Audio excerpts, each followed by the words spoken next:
धन्य ऐसी माताएं भी जो अपनी कोख से ऐसे बालकों को जन्म देती हैं जो देश की रक्षा के लिए जाते हैं, फौजी बनते हैं। धन्य ऐसी पत्नियों को जो ऐसे पतियों का चुनाव करती हैं जो फौजी बनते हैं।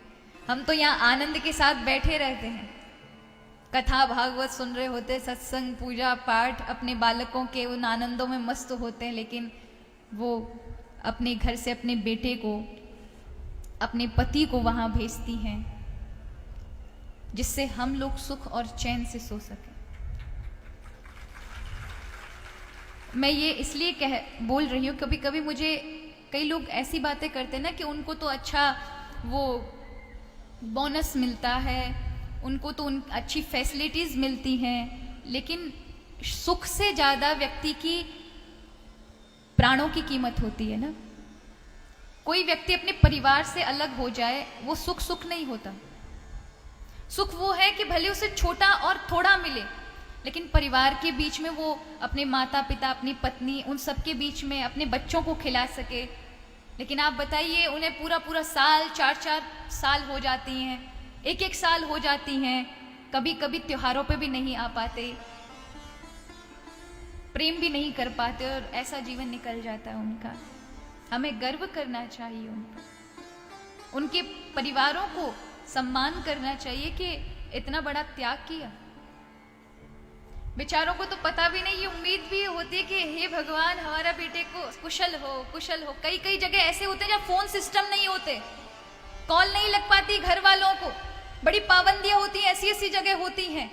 और आर्मी की तो रूल रेगुलेशन ही बहुत होते हैं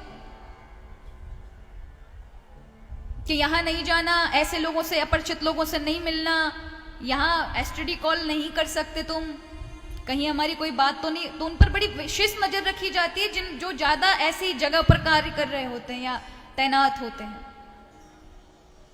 तो एक बड़ा सुंदर सा वो था कि एक आर्मी वाला, एक फौजी भाई प्रतिदिन बैंक के एटीएम में जाता था और 100 रुपए निकालता था प्रतिदिन और चला जाता था। प्रतिदिन का काम था 100 रुपए डालना और 100 रुपए निकालना। एक दिन निकालता था 100 रुपए और दूसरे दिन उसी 100 रुपए को डाल देता था।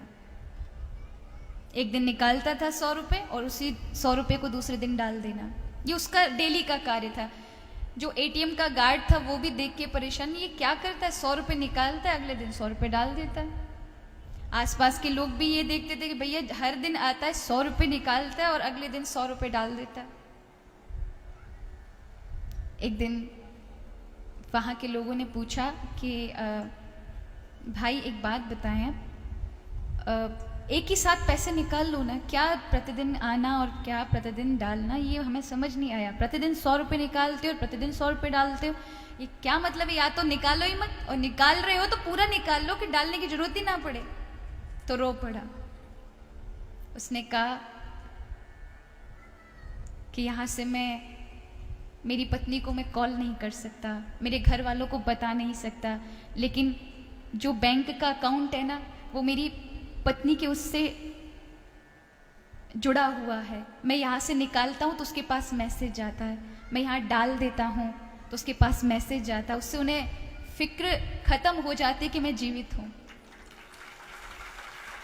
उन भावनाओं को देखें जिनको ये तक पता नहीं होता कि हमारा बालक ठीक है कि नहीं है।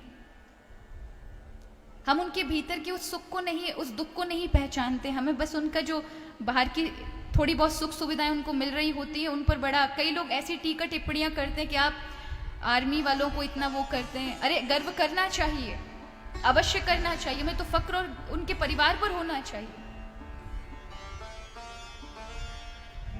लेकिन कई बार लोगों को मैंने सुना ऐसा बोलते हुए कि क्या हुआ, अरे उनको इतनी फैसिलिटीज, क्या आपको दे दी जाए और आपको तैनात कर दिया जाए, जाओ वहां, तो एक अपने बच्चों को नहीं भेजेगा। कौन किसी अपने बालक को अपने से अलग करना चाहता है? सुख तो वाकई अपने परिवार के साथ रहने में, लेकिन उनके त्याग को बारंबार प्रणाम। इस व्यासपीठ से भी मेरा उनको हृदय से प्रणाम।